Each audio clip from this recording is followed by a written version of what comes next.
To one that feels. By Luangpor Teean. It is to one that feels that I teach Dharma, not to one that does not feel. The Awakened One. Foreword. 2nd edition, 1993. Luangpor Teean, c. 1911 to 1988, was one of the most remarkable teachers of Buddhist practice to appear in Asia in modern times. His teaching issued very directly from his own experience, intensely personal and original, and in translating the talks collected here from Thai into English we have attempted to achieve the highest fidelity to the original, preserving the talk's style, rhythms, verve and profundity, together with their occasional peculiarities of expression. Our overriding concern to present as far as possible an exact English equivalent of Luangpor Teean's Thai talks has resulted in a text liberally sprinkled with technical terms. With the exceptions of the Thai words rup, nam and pra, all the technical terms are given in their Pali forms, and each is translated, in parenthesis, at least once in every chapter, except the final chapter. A glossary of Pali terms has been provided to further facilitate the work of understanding.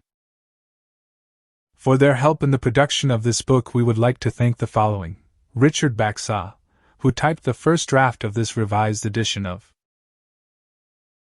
To One That Feels onto computer disk, Nancy Steckel, who designed the cover, Olarn Pinkiu, who provided the rope illustrations, the Buddhist Association of the United States and Kamsak Tenphakit MD, in affiliation with Pra Sunthorn Plaminter, president of the Buddha Dharma Meditation Center, who contributed the funds for printing this book, and Ed Stauffer, of Comset Limited Bangkok, whose generosity in donating time, materials and his typesetting and design skills has been invaluable.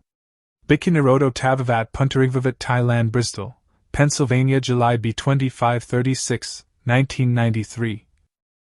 Original Preface. This book is not concerned with words, but with the practice at yourself. The fruit that is received, you receive it at yourself. This method is therefore the most direct and easiest. It is to watch the mind at the moment it thinks, to know the deception in the actual moment, and to resolve it there. It isn't that knowing the thought we evaluate it, because doing so is delusion, anger, and greed as well. When we can cut here, there is Sati Samadhi Panya complete at this moment. Practitioners who tried the practice, both Thai and non-Thai, especially Singaporeans, have given donations towards the printing of this book, which is being published for those who have never tried the practice. The practice described in this book is of such value to be priceless, just as the life of humans has no price and cannot be bought or sold. It rains hard on a covered thing, it rains hard on a covered thing, it rains not hard on an open thing. Today we shall talk about how to end dukkha, suffering, according to Buddhism. The Buddha taught that each of us could come to the very important point of the cessation of dukkha. So I shall talk about a simple and direct method of practice according to my own experience. I can assure you that this method can really release you from dukkha. When we talk about a method to end dukkha, the words are one thing and the practice is quite another.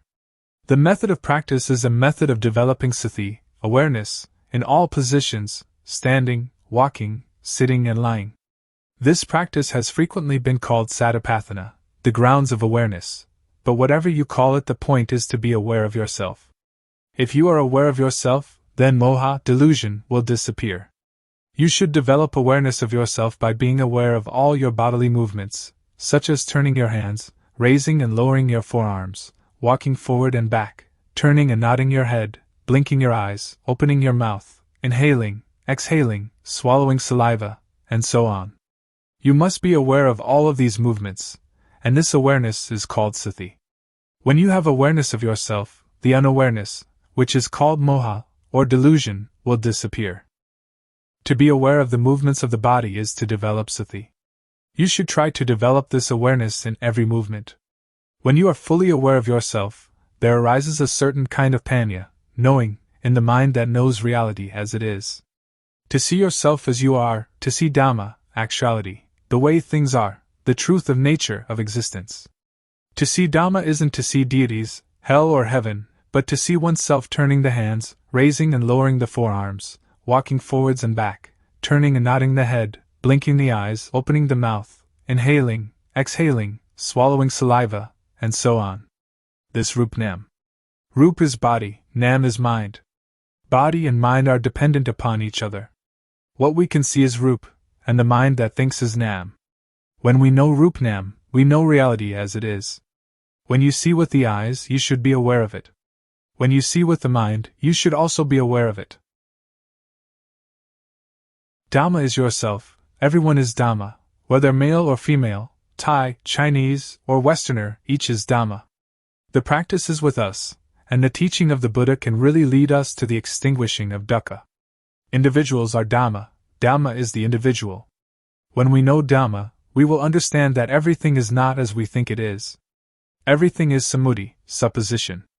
This is the panya that arises so that the real teaching of the Buddha can be realized.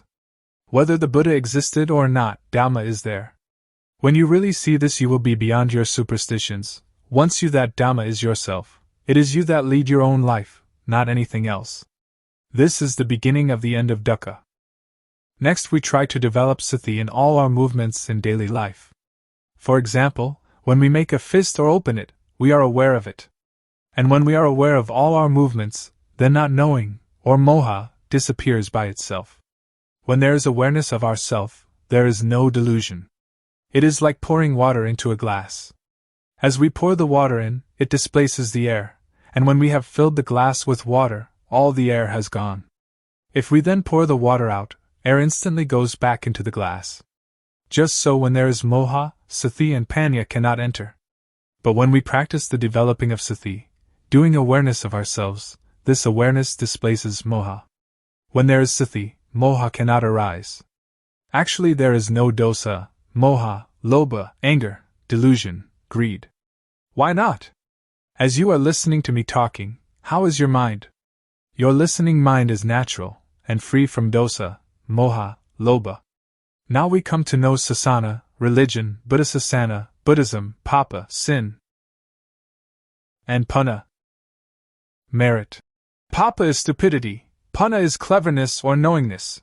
When you know, you can relinquish. Sasana is the individual, and Buddhasasana is the satipanya, awareness knowing, that enters and knows the mind. The word Buddha means one that knows. In developing sati in all our movements, we develop total awareness in the whole body. When thought arises, we see it, know it, and understand it. But in the case of common people, they are part of that thought, so they cannot see the thought. Suppose that we are in a mosquito net, which is inside a room of a house. We must first come out of the room and the house to see that we were also inside them. Thought is the same. We cannot see it if we are part of it. We must come out of it in order to see it clearly. When we see it, thought stops. It is just like bringing a cat into our house to get rid of the rats that are disturbing us. Cats and rats are enemies by nature. At first the cat may be very small and very weak, while the rats are large and full of energy. So if the cat pounces on a rat, it is dragged along as the rat runs away, and, after holding on for a while, it must let go. We cannot blame the cat, but we must feed it. We feed the cat often, and soon it is very energetic and very strong. Then, when the rats come, the cat can get them. When the rats are caught, they die of shock at once, before the cat eats them. Thought is the same.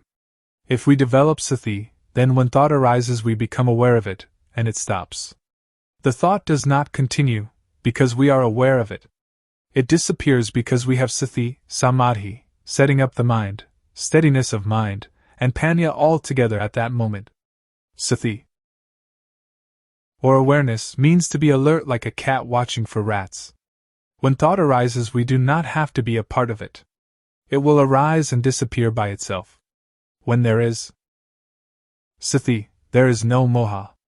When there is no moha, there is no dosa, moha, lobha. This is called namrup. Nam thinks, and we know the deception, we know it in time, we know the protection, we know the cure, just this is sati. Sila, keeping moral precepts, is normality. Sila is the result of a normal mind. This is the same as sati, samadhi, panya. The method to develop the total awareness that can end dukkha, as I understand it, and as I believe the Buddha taught, is to practice in our daily life. So we need not sit cross-legged with eyes closed. If we sit like that, we cannot work. If a thief comes, he will succeed in robbing us, so we should open our eyes, and then we can work at any kind of work, and all the time we can practice the developing of sati. Whether we are students, teachers, parents, sons, daughters, policemen, soldiers or government officials, all of us can fulfill our responsibilities while practicing developing sati. Everybody can do their duty practicing developing sati. How?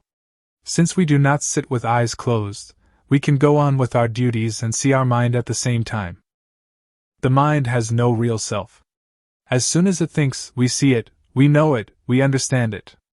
To develop sati is to shake the knowing element of a person.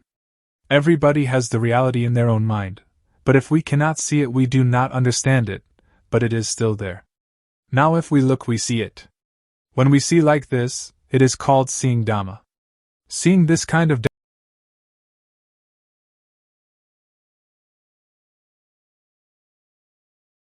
Dhamma can get rid of dosa, moha, lobha. Magga, the noble path, is the way of practice leading to the cessation of dukkha. The way of practice is to be aware of thought. Our body works according to our duties and responsibilities, but our mind must see thought. Dukkha arises, and because we do not see it, it conquers and enslaves us, it sits on our head and slaps our face, but if we can see it, know it and understand it, then it cannot defeat us. Dukkha is like a leech that attaches itself to us and sucks our blood. If we try to pull it off, it is stubborn, it resists, and we hurt ourselves more. But if we are clever, we simply use water mixed with tobacco leaf and lime, and squeeze the water onto the leech. The leech is afraid, and drops off by itself. So we don't have to tear it out, or to force it, in order to get rid of it. This is the same. Those who don't know try to stop dosa, moha, lobha, they try to fight and suppress it, but one that knows just has sati to watch the mind and see thought. It is like turning on an electric lamp. A person who does not know about electricity will try at the bulb instead of the switch, so the lamp does not light. But someone that knows about electricity knows how to use the switch, and the lamp lights up. Dosa, moha, lobha is like an electric lamp, the thought is like the switch. The thought is the cause of this derangement. If we want to eliminate the derangement, we come to the thought. When we have sati watching thought, dosa, moha, lobha cannot arise. Actually, there is no moha, no lobha and no dosa. We touch the switch here in order to have light there. We develop sati here in order to end all dukkha. Dukkha arises from moha. When we have sati, there is no moha, and so no dukkha. When we move our hands, we feel, and the awareness of this feeling is sati, and when we have sati, we are separate from thought, and can see thought. You should not pay so much attention to the movement, but use sati to watch conceptual thought. Just passively see the thought, do not stare at it. When thought arises, let it pass away. Actually, there is no moha. Moha arises when we are not aware. It is like when we build a new house, there are no rats, but when we fill the house with things, the rats come. Sometimes, when people criticize or blame us, we feel disappointment. In this practice, awareness of the disappointment will arise at the same time, like the cat catching a rat. When we can maintain our mind in this way, dosa, moha, lobha cannot arise. When thought, suffering, or confusion arise, do not try to stop it, but observe it, and we will understand its nature. As soon as thought arises, sweep it away immediately and come to be with the awareness, thoughts, suffering, confused mind, they will go by themselves. Any time that thought arises, we know it, even while sleeping. When we move our body while sleeping, we also know it. This is because our awareness is complete. When we see thought all the time, no matter what it thinks, we conquer it every time. Those that can see thought are near the current to nibbana, extinction of dukkha. Then we will come to a point where something inside will arise suddenly. If the thought is quick, panya will also be quick. If the thought or emotion is very deep, panya will also be deep. And if these two things are equally deep and collide, then there is the sudden breaking out of a state that is latent in everybody. With this occurrence, the eyes, ears, nose, tongue, body, and mind are detached from sights, sounds, smells, tastes, touches, and mental objects. It is like uncoupling the drive mechanism of car. When the parts become independent of each other, the car, although it still exists, can no longer be driven. When this state occurs, we do not die. We can still work according to our duties. We can eat, drink, and sleep. But now, by the law of nature, everything is void, and this is the unchangeable law. Suppose there is a rope drawn tightly between two posts, and we cut it in the middle, so that the rope falls apart. If we want to tie it together again, we cannot. If we untie it from a post to tie it in the middle, then we cannot tie it to the post again. This is like the six senses of one that realizes their original nature. When their eyes make contact with an object, there is no attachment, just as a screw that is stripped, without threads, cannot become attached. All of the Buddha's teaching aims to put an end to dukkha. If we do not understand this, we will be in doubt about his teaching, and speculation about rebirth, heaven, hell, and so on, speculation that should be ignored, will plague our mind. The teaching of Buddha is timeless, and is not limited by language, race, nationality, or religion. According to the Satipatthana Sutta, if you practice Satipatthana continuously, like a chain, that is, to develop sati at all moments, then arahata, extinction of dukkha, or the attainment of the anagami, non-returner, can be expected within 7 years, or in as short a time as 7 months or even 7 days. If you develop sati according to the method I have explained, and have sati continuously like a chain, then in at most 3 years dukkha will be diminished by 60%, and in some cases completely eliminated. Some may achieve this in as little as 1 year or even 90 days. There is no gladness or sorrow, contentment or discontent. This way to the cessation of dukkha is an easy way. It is difficult because we do not really know. Therefore we have doubt and lack of confidence. When we are confident in every step of practice, it is not so difficult. You can practice it anywhere, but you should really know the practice. If you can assure yourself, then you have a refuge in yourself. Religion means this refuge. If you study books for many years, it will still be theory. But if you really practice, it will not take you so long, and you will know it much better than the theorists. In the Pali text there are 2 important mental capacities. The first is sati, calling to mind, and the second sampajana, awareness of oneself. When you are aware of the movements of your hand, you have both sati and sampajana. The fruit from doing this is very great, it is incalculable. You cannot buy non-suffering, but must practice by yourself, until it arises by itself, because it is already there. Making merit and keeping precepts are like unhusked rice, which is inedible, but useful because we can use it to grow next year's crop. Making ourselves calm is like husked but uncooked rice, and is still inedible. There are 2 kinds of calmness. The first is samatha, concentration, one-pointedness, calmness, the second vipassana, seeing the true nature of personal existence, calmness. In doing samatha meditation you must sit still, close your eyes, and watch your inhalations and exhalations. When the breathing becomes very subtle, sometimes you are not conscious of the breath, and you feel very calm, but the dosa, moha, lobha cannot be eliminated, because there is still not knowing, and you are not aware of thought. But vipassana meditation can get rid of dosa, moha, lobha. And this kind of calmness can be experienced anywhere, and at any time. So we do not have to sit with eyes and ears closed. Our eyes can see, our ears can listen, but when thought arises we see it. This kind of calmness is latent in everybody. Our mind is originally clean, illuminated and calm. That which is not clean, illuminated and calm is not our mind.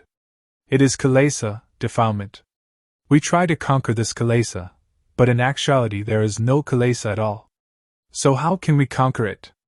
The only thing that we can do is just to see original mind clearly, to encounter the thought clearly. When we see the mind clearly, there is no moha. The word clean indicates the mind's natural state, not stained or covered by anything. We have satipanya penetrate into the mind and see it, knowing it to be stable and unaffected by anything. This is the cleanness of the mind. The illumination of the mind is like having a bright light that allows us to go in safety wherever we may go. In this radiance we see our life mind all the time, every minute, every second, every instant. This is the illumination of the mind.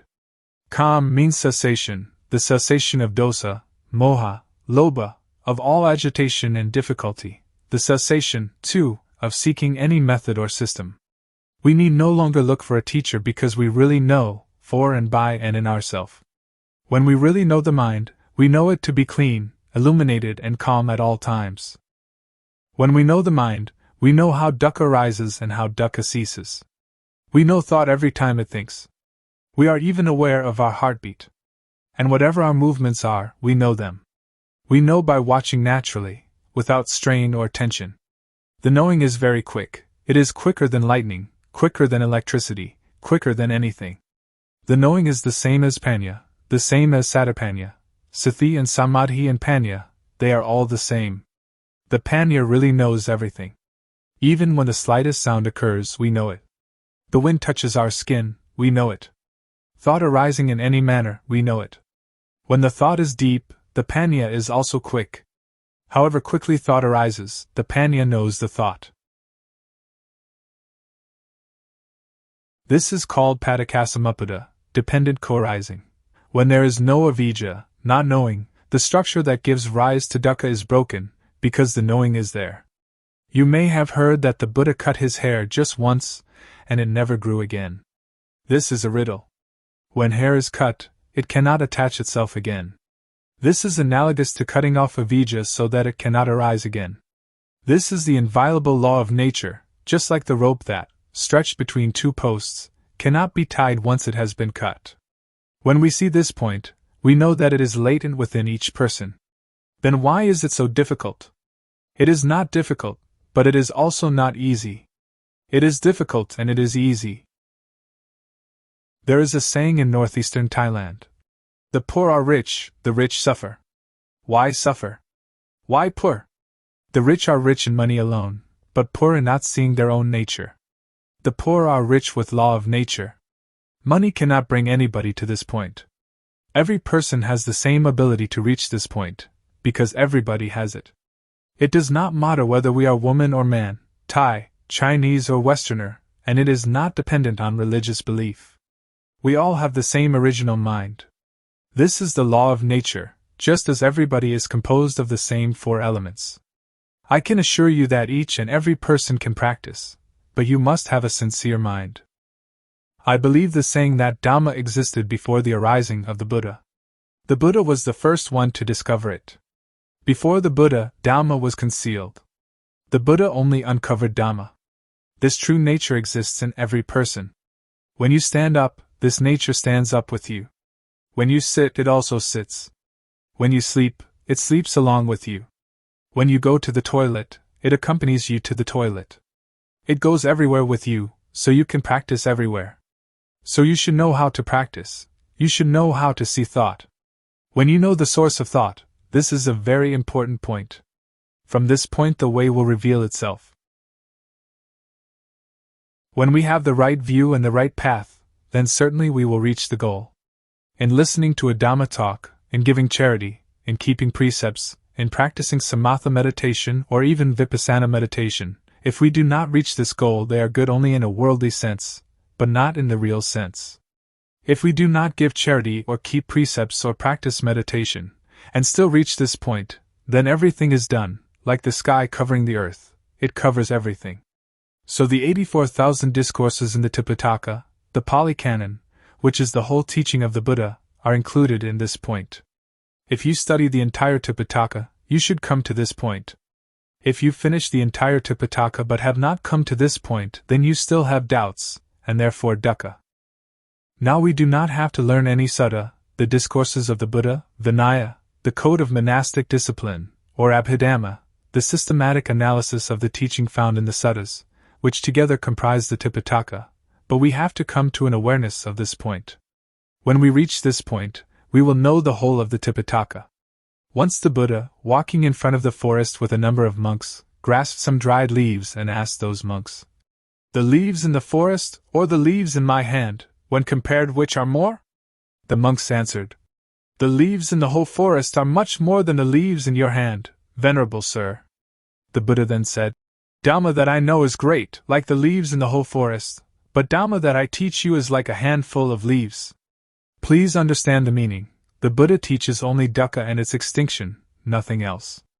Studying texts, giving charity, keeping precepts, practicing Samatha meditation or Vipassana. Meditation should bring us to this point, otherwise they are useless. When we reach this point, everything is done. So open up the covered thing.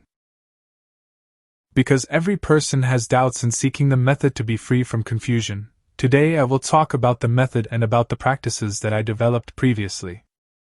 Formerly, I learned many kinds of Kamathana, meditation, lit. Working ground, such as inhale, bood, exhale, do, and sitting cross-legged with eyes closed, all sorts of methods like that. I learned internal recitation of Sama Arham. And I practiced the method of the rising and falling of the abdomen.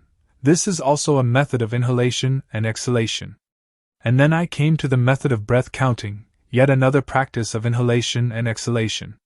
Then I came to practice anapanasati, awareness of in and out breaths, knowing the short inhalation and the short exhalation and also knowing the long inhalation and the long exhalation. These kinds of methods that I practiced, I didn't have any insight. These kinds of methods lead to calmness, but it was a different kind of calmness that I was seeking. Most people are seeking calmness, but the sitting calmness is the calmness that is not calm. So I continued my seeking to encounter the truth.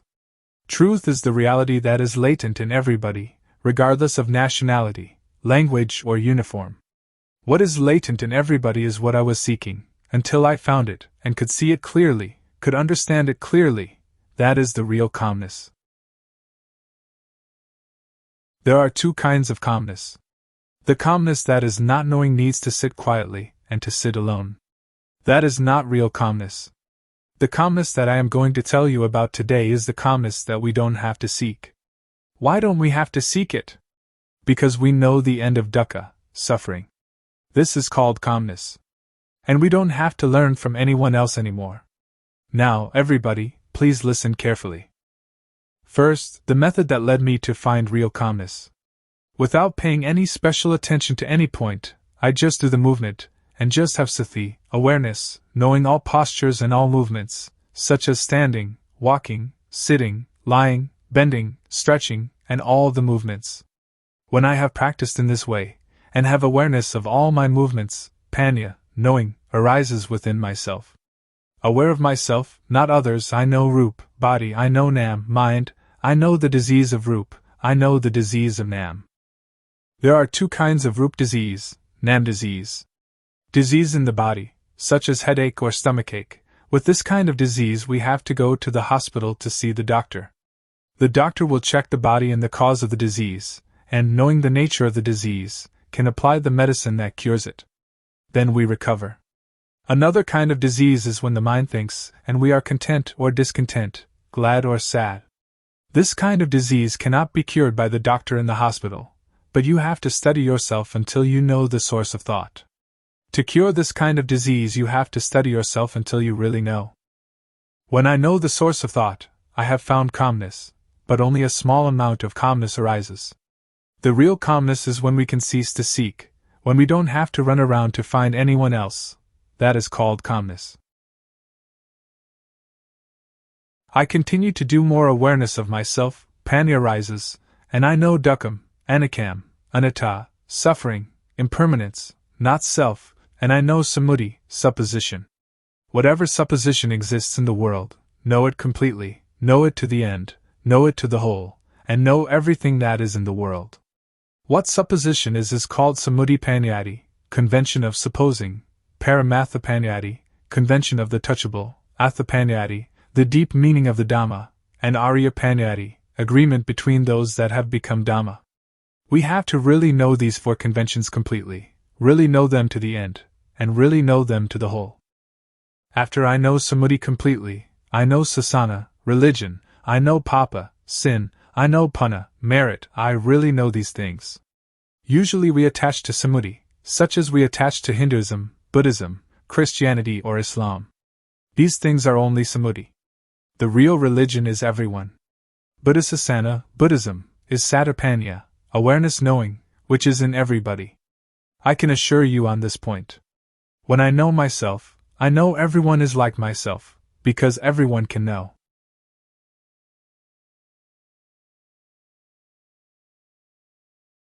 Now I will talk more about Papa. Papa is when one doesn't know oneself. The most Papa in the world is any person who doesn't know her or himself. Panna is somebody that is self-aware. If you are aware of yourself, you are one that has Panna, and are capable of really making yourself a noble individual. Arya Pugala, this is called calmness. To be aware of oneself doesn't mean that we are aware that we are male or female, we are Mr. A or Mr. B, but to be aware of oneself is to have sati in every moment. Whatever movement the body makes, we are aware of it. Whatever the mind thinks, we are aware of it. This awareness really arises from the law of nature. When thought arises, we see it, know it, and understand it. When we see it, thought stops by itself. When thought stops, panya arises, and we know the source of dosa, moha, lobha, anger, delusion, greed. We know that dosa, moha, lobha is not in ourself. Whenever we cannot see our own life, cannot see our own mind, in that moment we are unaware of ourself, we forget ourself. When we are unaware of ourself, dosa, moha, lobha arises. When it arises, we suffer. Everybody hates dukkha, but we don't know dukkha, so we seek calmness. Therefore we cannot have calmness just by sitting. That is not the way to calmness. The calmness that I mean is the calmness of freedom from dosa, freedom from moha, freedom from lobha, and this kind of calmness is in everybody without exception. Knowing this, I can guarantee that every person can attain this calmness. Whatever nationality, language or religion, whether you are a Hindu, a Buddhist, a Christian, a Muslim or whatever religion, you can learn yourself, because everyone has body-mind. All of you sitting here now and listening to my talk, the mind of everyone is like this. Our life mind is already clean, illuminated and calm, but when we say that the mind is clean, illuminated and calm, we just imitate the words of others, we don't really see it. When we really see it, we will be able to guarantee that it is already there in everybody and that anybody, if they really practice, they must know it, they must see it, and they must have it. When we know it and see it, we can guarantee that this teaching can apply to everybody in any social class and of any age. A millionaire can practice. Somebody who doesn't even have one coin can practice. An educated person with many degrees can practice. The illiterate can also practice. I can really guarantee this point, but we have to know the correct method and see into our mind. Now, all of you listening to my talk, just look into your own mind, and you will know the characteristic of the mind. Here is a parallel. The seed of any kind of fruit, if we plant it in well-watered soil, under good conditions, it will have issue. An ordinary rice or sticky rice or whatever kind of grain we plant, it too will have issue and grow up. This is like every person. If you listen and understand it, and bring it into practice, you will know. When we don't know and we don't understand, it is like the thin grain, or the husk without any grain inside. When we plant it in the paddy field, it has no shoot, it doesn't grow up. This is the same as when people who come to teach don't really know themselves. They teach others, so other people do not know. I will raise another parallel. Suppose that during daytime the sunlight is dull, but actually the sun is always bright. Our mind is like the sun, it is clean, illuminated and calm, like the sun all the time. But whenever we lose our way from the source of our life mind, we will not see where Buddha is, we will not know where Buddhism is, and we will not see where calmness is. When we don't know, we seek teachers, but that is for somebody who doesn't know. If you want to have calmness, or Buddha, you don't have to do many things. Just come to see the source of your own life. When thought arises, don't enter into the thought, but cut away the thought, and come out of the thought immediately. Do it like the cat and rat. When the rat emerges, the cat pounces upon it immediately. The thought is the same. When it thinks, sati or panya will know immediately, thought is stopped. Do it often in this manner. Or it is like boxers. When we face the fighter we have to fight, we punch to the eyes. The fighter will not be able to fight us. Dosa, moha, lobha is the same. When we come to this point, Buddha will arise within ourself. Buddha is the mind that is clean, the mind that is illuminated, and the mind that is calm. Each of us, we are not angry for 24 hours, we are not greedy for 24 hours, but only moha, we do not know it. When we come to know this point, we will know more and more. Panya will arise and arise. It is like pouring water into a bottle. The water in the bottle will come up to the brim. When it is full to the brim, we cannot put anything in it. Sati, Samadhi, Panya, awareness, setting up the mind, knowing, is the same thing. This can be called calmness in Buddhism, or it can be calmness in Christianity, or we can call it whatever we like. Truth is in everybody. When one knows it, one can live in the world without any dukkha, one can do any work without dukkha. Whether one is a teacher or merchant or parent or worker, only when one knows the method of practice, when one comes to the end it will decrease by itself.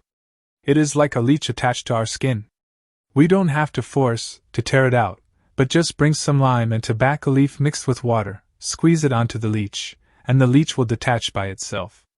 When we come to know this point we will have no doubt, and we don't need to seek any more teachers. We will know that the end of dukkha is here.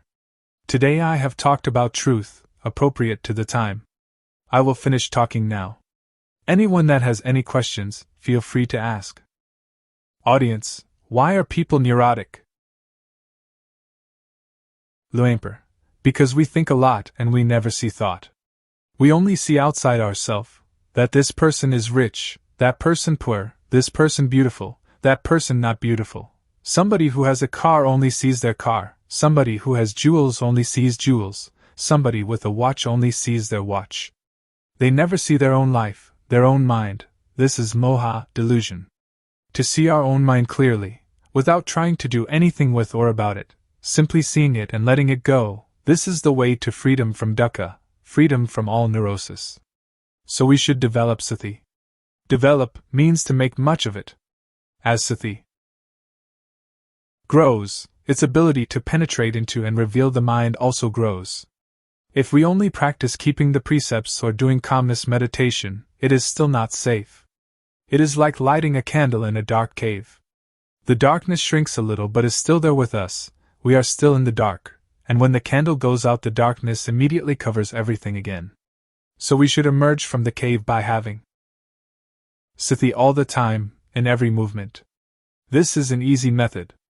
Anyone can do it, and it can be practiced everywhere. Audience, when we see thought and the source of thought, will suffering and all kinds of tension end or not? Luangpor, not end yet, because we only know it but we still do not do anything with it.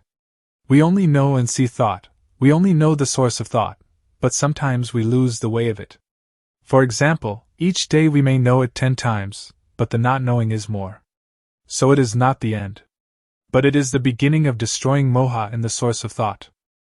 Audience, I would like to ask, during Luangpor's practice, before coming to the end, was there any point where you had doubt arising, and was there any sign that released you from the doubt whether there was any more moha or not? Luangpor, it has a sign, but not a physical sign.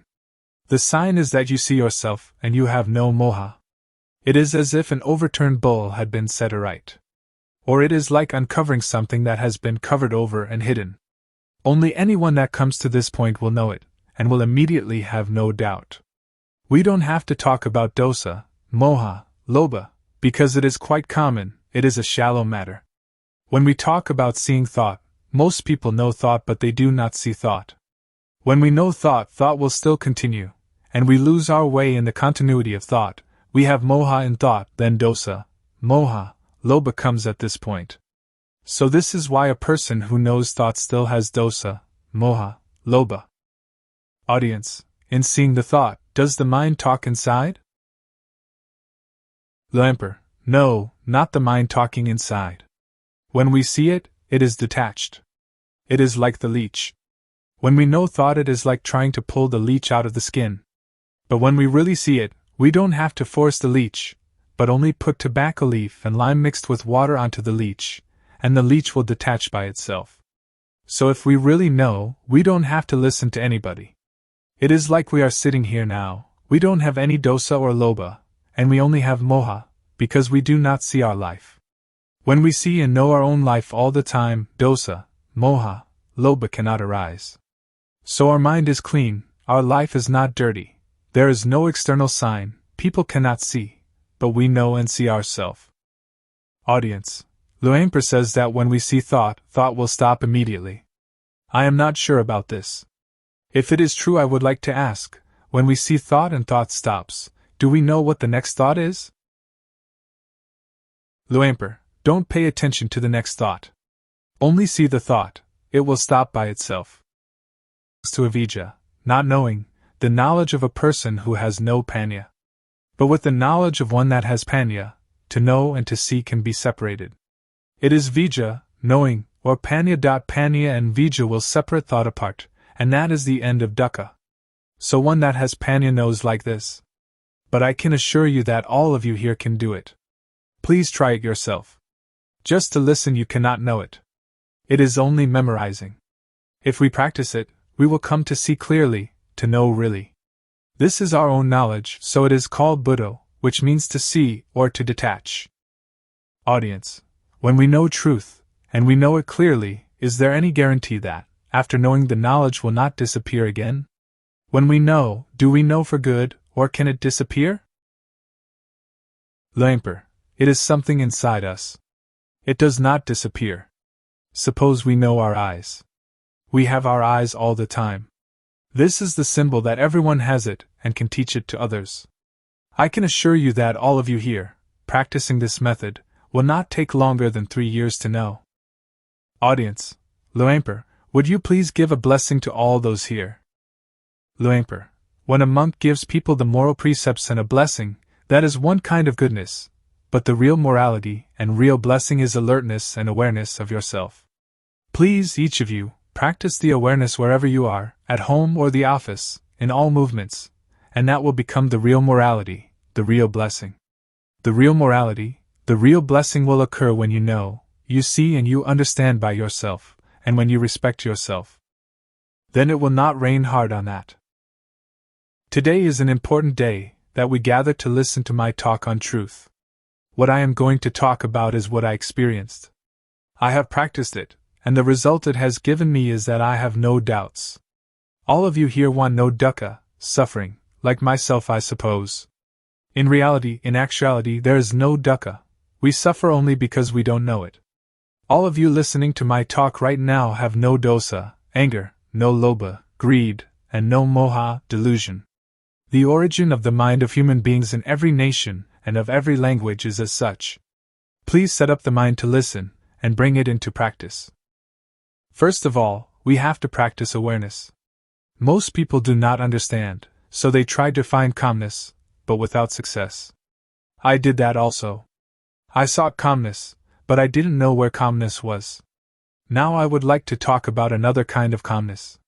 The calmness of freedom from not knowing, because we know and because we are alert. The calmness of freedom from uncalm, of freedom from doubt, because when we practice the correct method of awareness we will know the supposition of everything there is in the world, because the awareness of ourself will bring panya, knowing. There are 4 kinds of panya: knowing by memorizing, knowing by recognizing, clearly knowing and really knowing. And all these panya are in every person. Sakka means truth. There are 4 levels of knowing Dhamma: to know samuddhi sakka, conventional truth; paramatha sakka, directly contacted truth; atha sakka, the deep truth; and arya sakka, the fundamentally transforming truth. And this can make anybody become a noble individual, regardless of social class or language. The first step is Sotapanna, the second step Sakadagami, the third step Anagami, and the fourth step Arhat, the 4 stages in the change from being hopelessly deceived to fully freed. Now in the beginning stage of practice, we know Vathu, thingness, we know Paramatha, mind touchable, we know Akara, changeless. The mind will change to be Arya, noble, because we have clearly seen the source of dosa, moha, lobha, anger, delusion, greed, and then clearly known the source of Vedana, sanya, sankara, vinana, feeling, percept, conceiving, knowingness.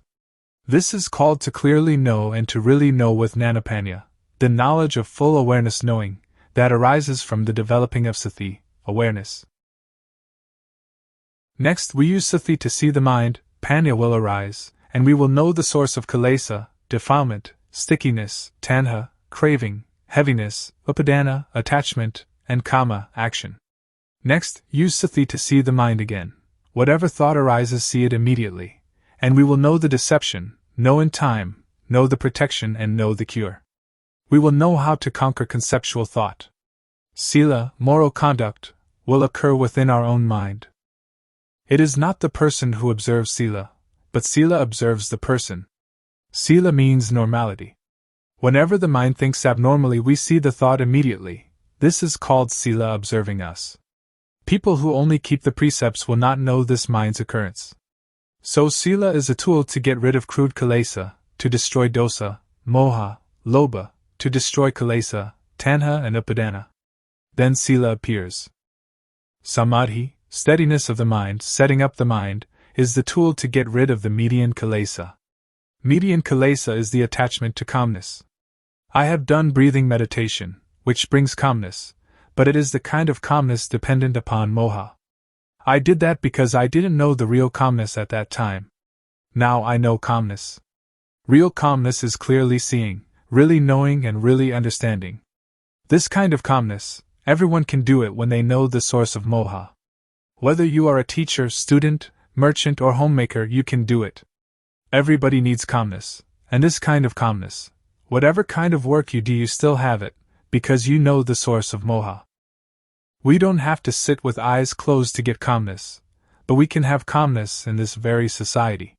Whenever conceiving thought arises, samadhi will see it immediately. Samadhi doesn't mean to sit with eyes closed. Samadhi means setting up the mind to see our own mind, to see our own work. Now panya gets rid of the subtle kilesa. We know the subtle kilesa when we know the source of thought whenever it arises. Whatever we do now, we have normality in speech and mind. When all these conditions gather, there will arise a kind of jnana, insight knowledge, and it will break apart from the person. Only the one that practices will know. All of you sitting here now have as yet no jnana, but the non-suffering and non-happiness is already there. When we don't have jnana, we don't know it, so we seek calmness. Now, as you are sitting here, look at your own mind. You don't have jealousy, ill will, and aggression. Now your mind is indifferent, not suffering and not happy, beyond good and evil. This state is in everybody, and this is the calmness that everyone is seeking. Somebody who doesn't know comes to teach people. A lot of people follow that person and sit with eyes closed, trying to find calmness. This is trying to get something that doesn't really exist, trying to make something that cannot be real become real. It is impossible.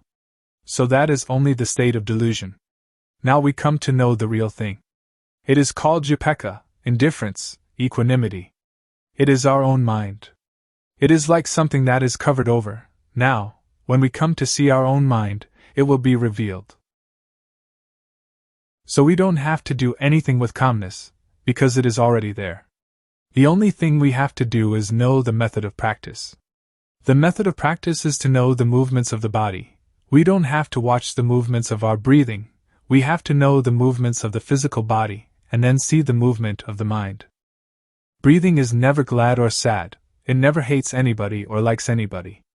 What is angry is the mind that is thinking. What is pleased is also the mind that is thinking. So we come to see only this point. To see this point is to be aware of thought. In order to see thought, don't enter thought. As soon as it thinks, detach from thought, like a cat catching a rat. We don't have to teach the cat to catch rats, but whenever a rat comes, the cat will get it. The clear knowing and real knowing is the same thing. Most people understand panya only as memorizing and recognizing. Very few know clearly and know really. Anyone that will clearly know and really know must make an effort always.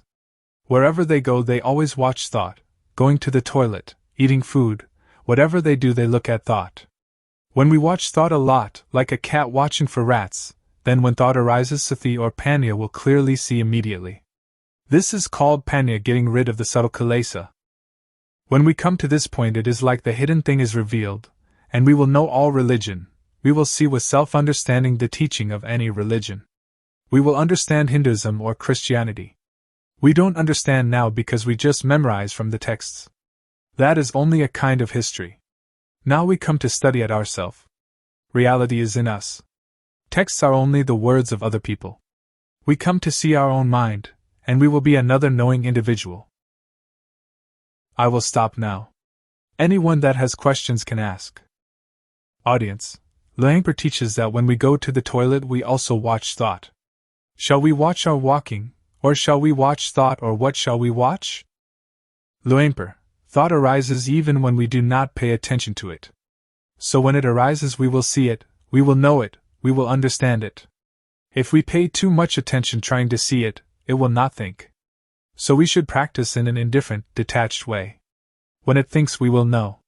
Samadhi is also awareness. When you are aware of yourself, that is Samadhi. When it thinks and you see thought, that is Samadhi. Audience.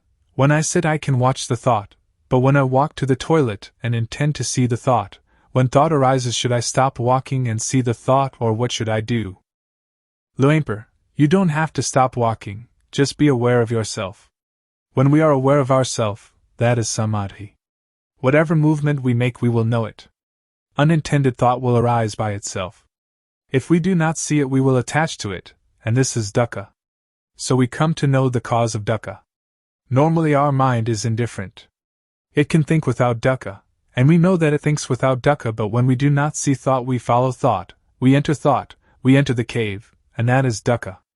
To see thought is difficult for somebody who doesn't understand, but it is easy for one that understands.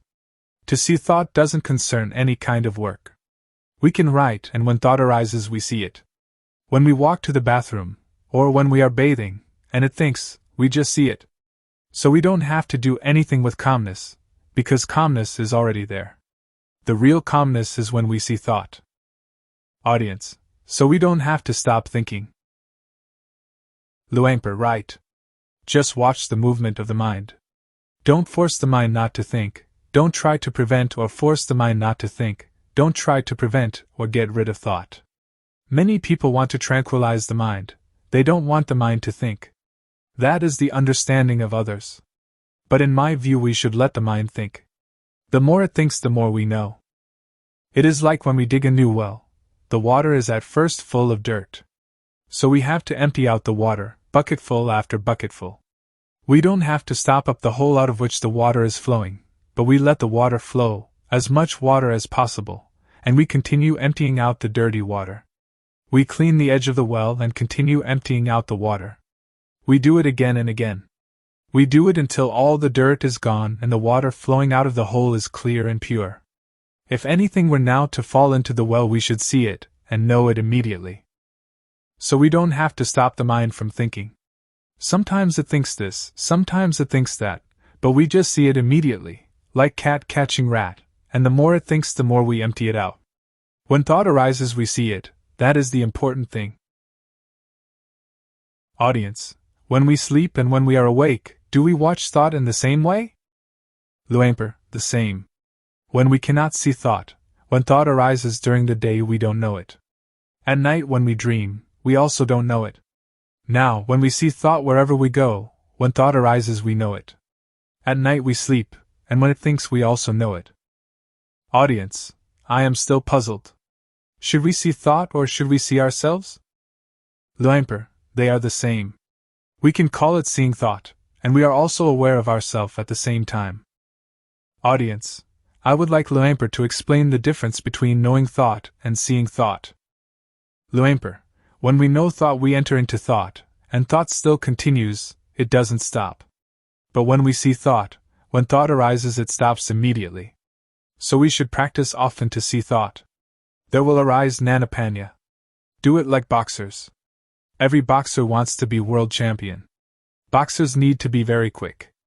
Dosa, moha, lobha is quick in one way, sati, samadhi, panya is quick in another way.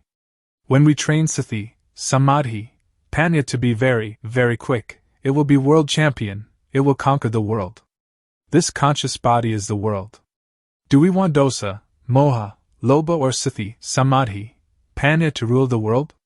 If dosa, moha, lobha rules the world, it is a world of endless sorrow, endless dukkha. If sati, samadhi, panya rules the world, it is a world of radiance and peace. Audience, when we watch our movements and thought arises, how can we know it? Luangpor, if you want to know, you have to practice yourself. Audience, Is discovery of calmness the same as discovery of oneself? Luangpor: yes.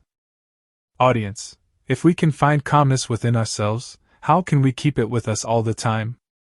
Luangpor: it is there all the time. What is not there all the time is not calmness.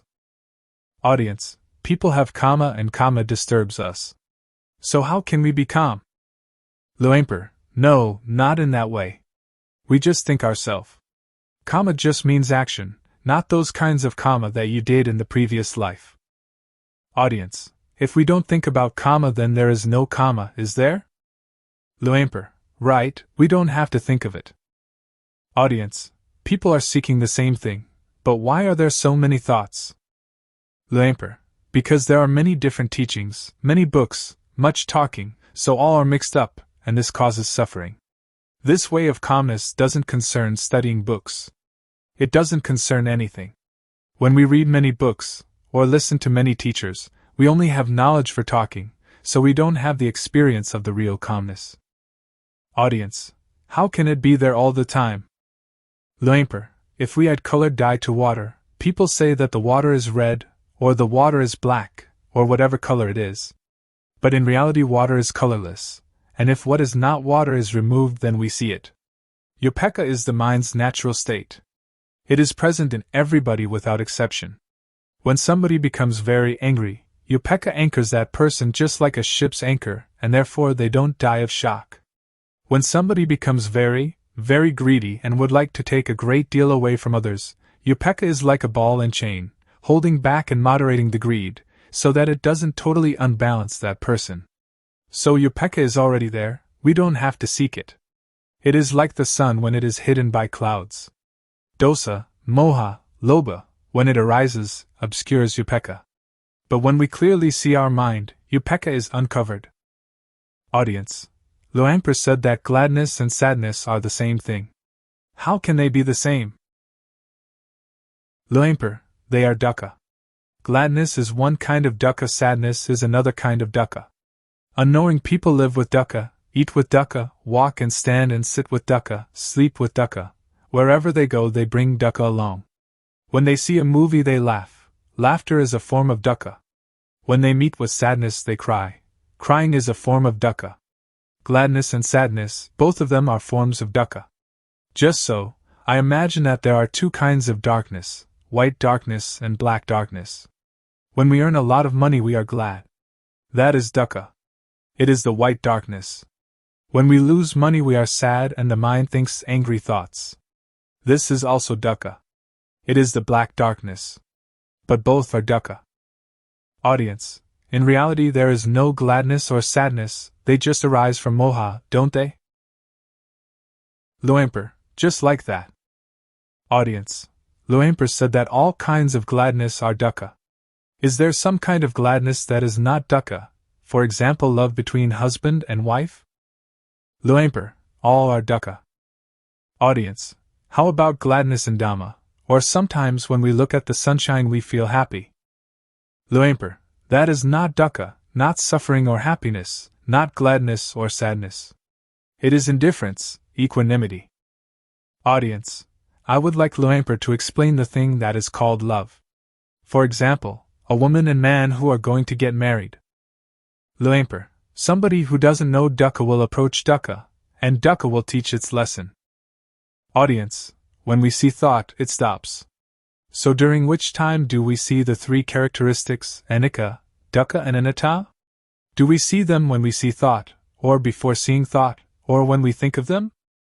Luangpor: when we think of them, that is not seeing with nanapanya, it is just memorizing or recognizing. After we clearly know and really know, we don't have to ask anyone. Audience: how about the intention to do something? Suppose that somebody says something bad to us, and we have the intention to harm them. Luangpor: to harm is stupid. When we know the states of suffering and of happiness, we do not want anybody to suffer. We will help all to live without dukkha. Audience: when I am going to give money to beggar, I know my thought, which is to give money. To see that thought, is that called panya? Luangpor: that is not called panya, it is called knowing from memory. All of us have mind, so before doing or saying anything just look at our mind. Our real mind or real life doesn't hate anybody and doesn't love anybody. When we hate, or we love, that is kilesa arising. So just come to see the mind at the beginning, and dosa, moha, lobha will be destroyed. After that, Vedana, Sanya, Sankara, Vijnana will still be there, but they are pure and have no dukkha. Continue to see the mind. We will see kilesa. Kilesa is like gladness and sadness. When we like something and we give it to somebody, it isn't that this is not kilesa. Because we like the person that we give it to, we give it with kilesa, we don't give with indifference. Pra, venerable, noble, is indifference. Pra means one that teaches others to be indifferent. Audience, when we give charity we usually think of metta, loving kindness, and karuna, compassion. So where is karuna and where is metta? Luangpor, those are just words for talking. It is not Dhamma. It is social. Audience, if we don't have metta and karuna, how can we have the motive to do good for others? Luangpor, that is the beginning stage, or the foundation for ethics of the world. Audience, in the case of Luangpor, who is trying to help us to be free from dukkha, isn't it the metta of Luangpor? Luangpor, not metta. Anybody that would like to have Dhamma, just accept it. We don't have gladness or sadness. It is like when we see someone that is drowning, we jump into the water and help them without thinking anything. Audience, when that person sees someone drowning and helps immediately, is it the result of social ethics or is it their own nature? Luangpor, it is their own nature. But when we try to help other people we don't see our mind, but the nature of the mind is already there, the indifference is already there, we never come to see it, and we try some other way. That is why we don't have real calmness. Visible here and now. Calling to come and see. The Dhamma of an instant. Today I would like to bring to you the truth, as I have heard it from the elders, who passed this truth on from generation to generation. It may be that you've heard it, it may be that you haven't. When listening, please set up the mind to listen. Listen with sati, samadhi, panya, awareness, steadiness of mind, knowing. Consider these words, and find their actuality at last. In everything that happens there must be cause and effect. For example, the cause is that we go to work, the effect is that we earn money. The cause is that we go to study, the effect is that we gain knowledge. So the knowledge is the result of the study. Therefore the cause is to be diligent, and the effect will be truly useful. The elders used to teach that the cause is developing sati, awareness, the result is the knowledge that arises. They have said so. Whether or not the Buddha talks in this way, or whether or not your parents and teachers talked in this way, make the experiment, and discover for yourself whether it is true or not. We have to consider and to really know it. The cause is called the developing of sati, the truth is called sakha. Whether or not we know it, it is still there, like something beneath an overturned bowl. We right the bowl, and what was concealed is revealed. Or it is like opening up what was closed. You should try it, and see for yourself whether it is like this or not. You can sit with legs tucked back to one side, sit with legs outstretched, sit on a chair, or sit in half lotus. Rest your hand on your thigh. Now turn the hand up onto its edge, having awareness of doing it. Turning the hand is the cause, the awareness of doing it is the effect. Turn the hand back down, having awareness of it. The cause is turning the hand down, the effect is the awareness that coincides with the movement. Turn the hand up, being aware of the movement. Turn the hand back down, being aware of the movement in the movement. The cause is turning the hand up and being aware of it, and turning the hand down and being aware of it. The effect is that the knowing will accumulate. So when you are doing this, are in the rhythm of it, developing sati, you can say it is the same as the Buddha's teaching, the same as the elders' teaching. You should develop sati. When you develop sati, panya will arise. The elders used to tell us that Buddha taught the 4 satipatthana, the bases of awareness, or the 4 major postures, which are standing, walking, sitting and lying down. You have sati in these postures, then you have the sati to know other, minor movements. In all minor movements, stretching, bending, and all other movements, have the sati to know it. The effect will be the knowledge that arises.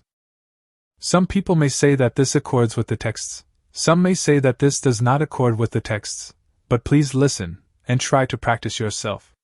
If it is useful, we use it. If it is useless, we cast it away. The knowledge that we have learned, we know it already, but the knowledge we have never heard, please try it and find it for yourself.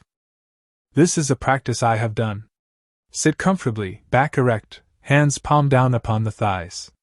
Now turn the right hand up onto its edge, being aware of the movement.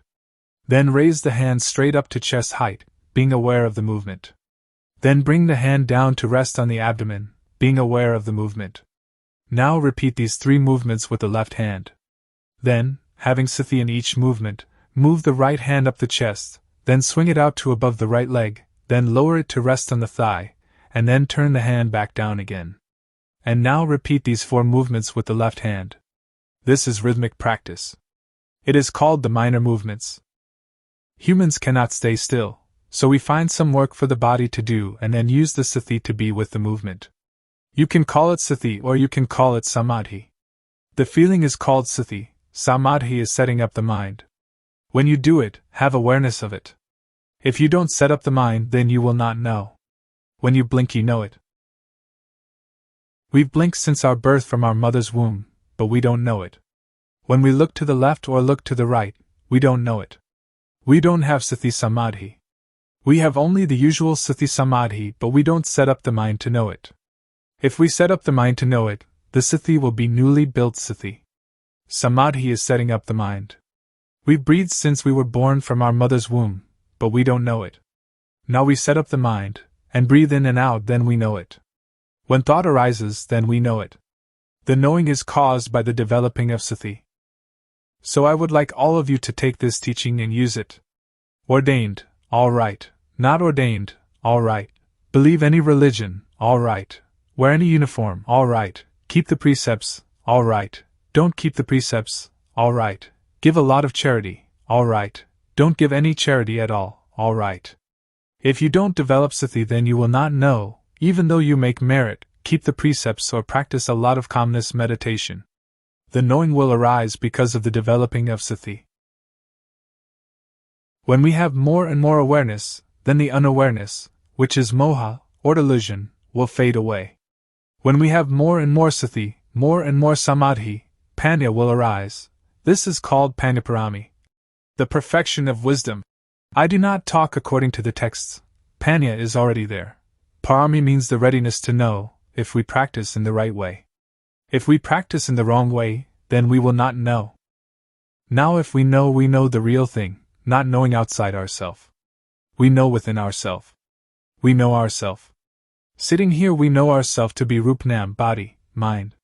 Turning the hand up is Rupnam, turning the hand down is Rupnam, continuing turning the hand up and down is Rupnam. This is knowing Rupnam. Then we know the action of Rupnam. When Rup acts, Nam acts simultaneously.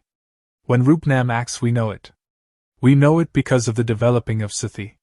Panya arises because of the developing of sati. We know Rup disease, Nam disease. This born Rup has disease, like headache, stomachache, fever, and so on. Another kind of Rup disease, Nam disease, thought is Nam, but when it thinks it is the Rup. When some people talk and that makes us satisfied or dissatisfied, our mind has disease. Really know this thing. The developing of sati is cause, the arising of panya is effect. After knowing Rupnam, we come to know dukkam, anicam, anatta, suffering, impermanence, not self. People have taught that dukkam, anicam, anatta is white hair, wrinkled skin, broken teeth. That is true, but not true according to the developing of sati. The developing of sati will cause panya to arise. That turning the hand up is dukkam, lowering it is dukkam. Dukkam is with the Rup. Rup is a kind of lump of dukkha.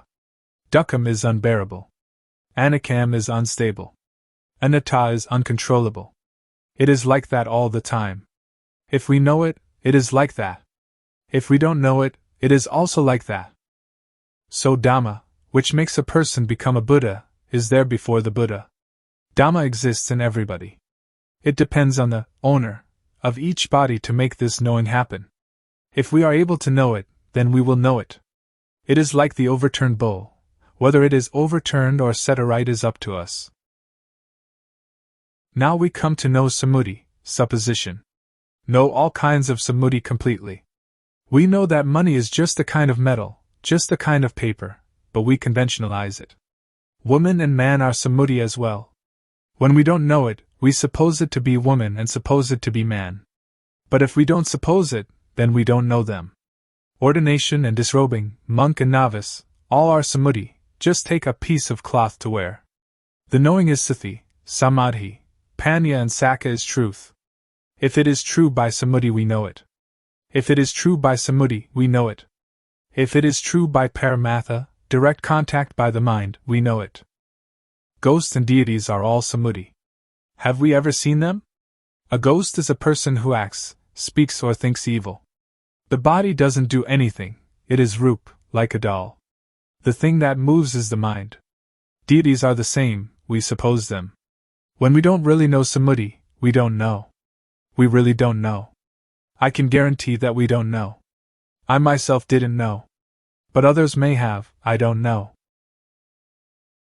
I have done many kinds of meditation, like Buddha, Samaraham, counting breaths, the rise and fall of the abdomen, and sitting and observing the breath, but I really didn't know, the knowing didn't come, didn't arise.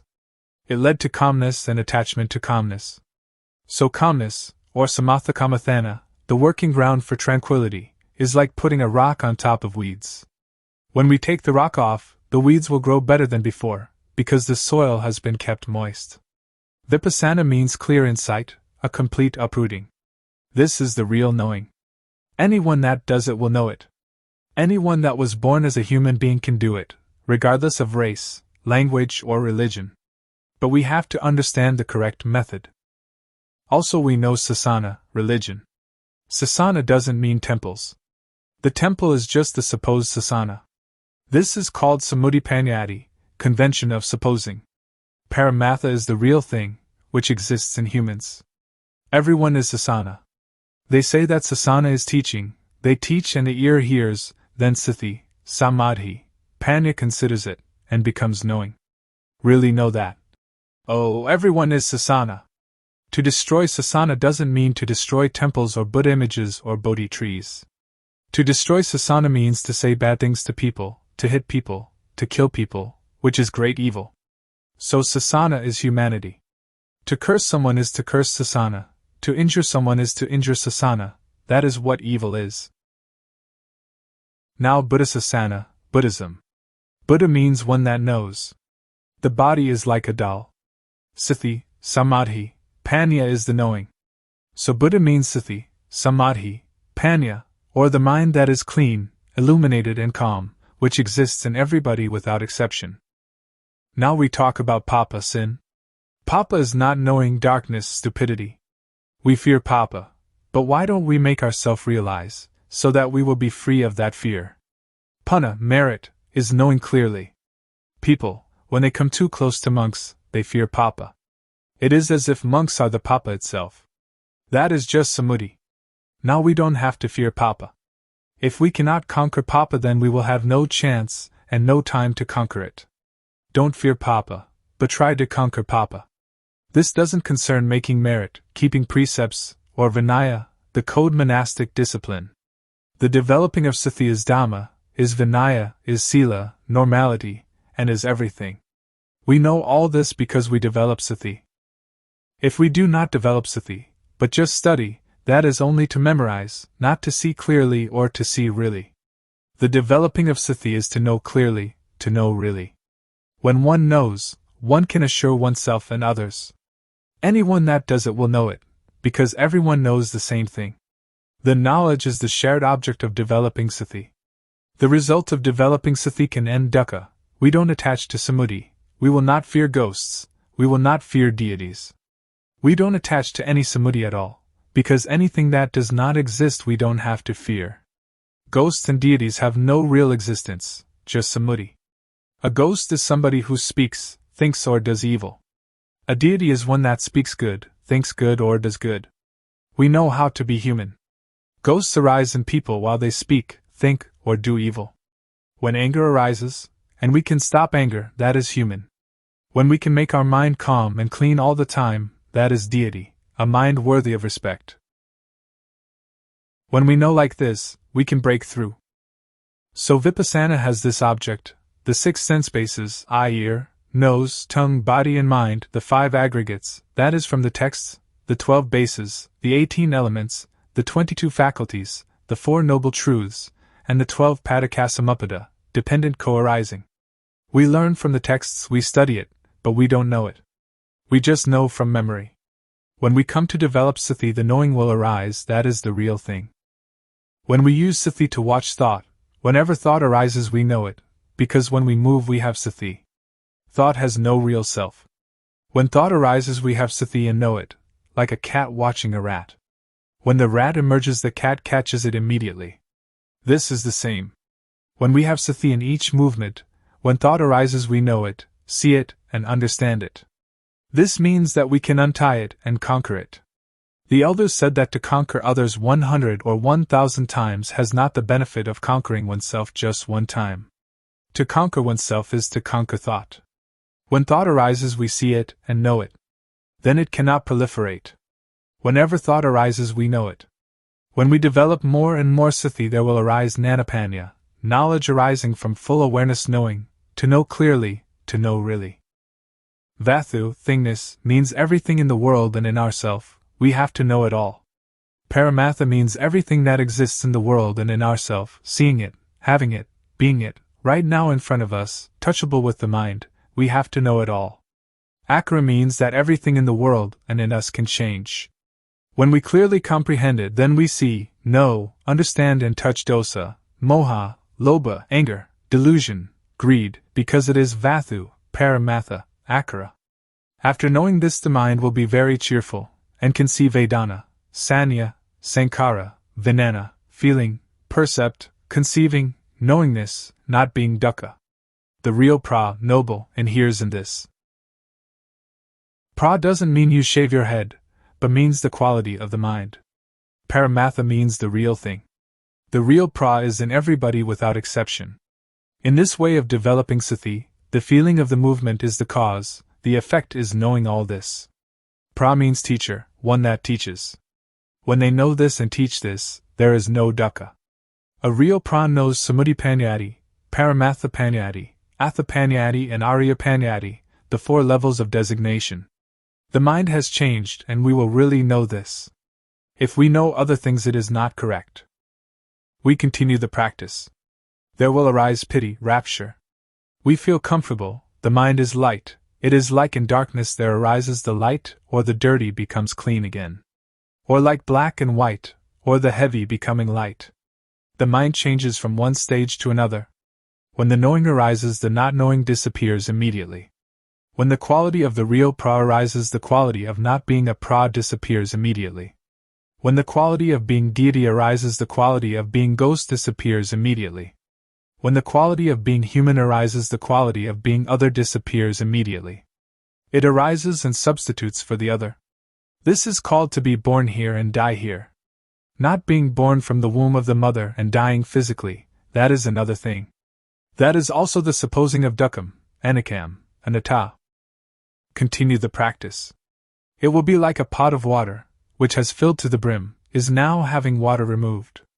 When the knowing arises sati will be reduced, not full like the previous stage. In the practice our awareness is full, but when the knowing arises it will attach to the knowing, it will attach to the object. When the object arises we have confidence, and it enters into our memory in the brain, and is never forgotten then on.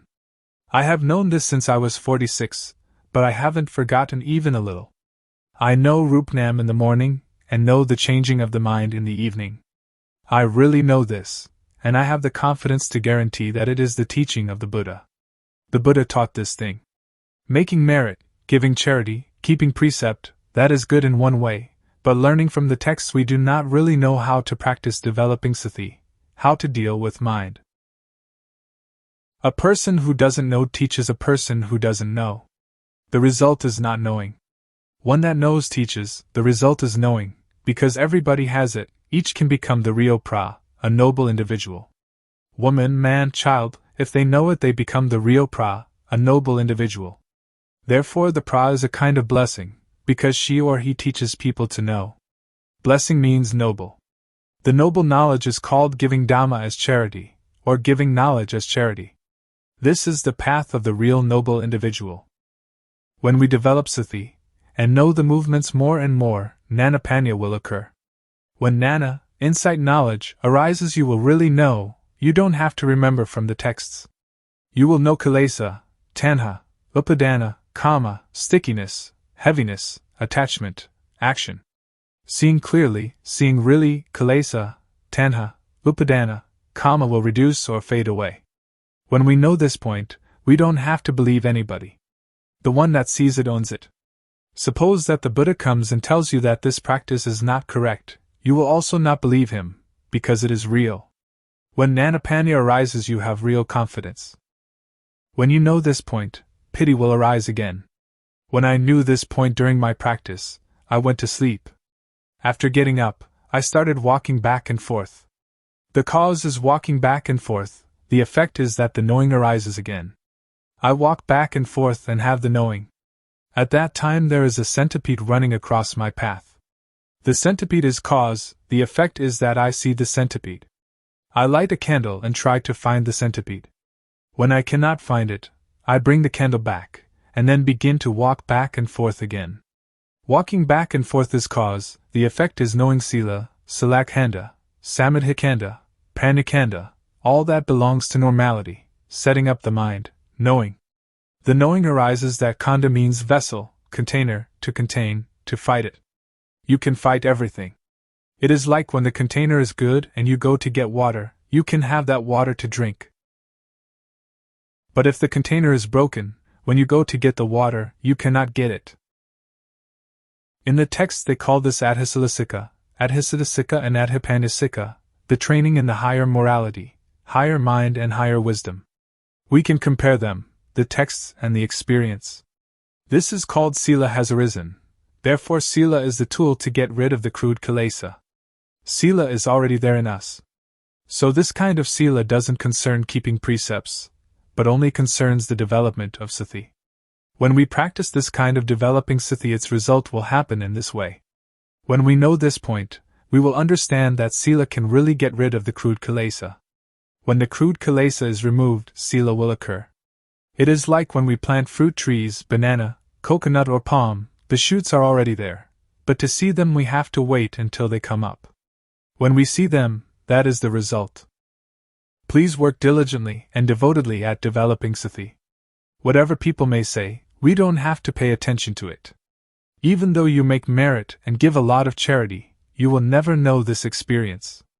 Even though you study a lot, you'll also never know. They do not concern this thing. This can really untie dukkha. When we can cure dukkha, wherever we are comfortable. If we are parents, teachers, children, police, soldiers, monks, novices, or whoever, we will be comfortable, because dosa, moha, lobha disappears, the attachment disappears. But we have to go over this object again and again, so as not to forget. But when you really see it, you will never forget it. I have seen it, and I have never forgotten it.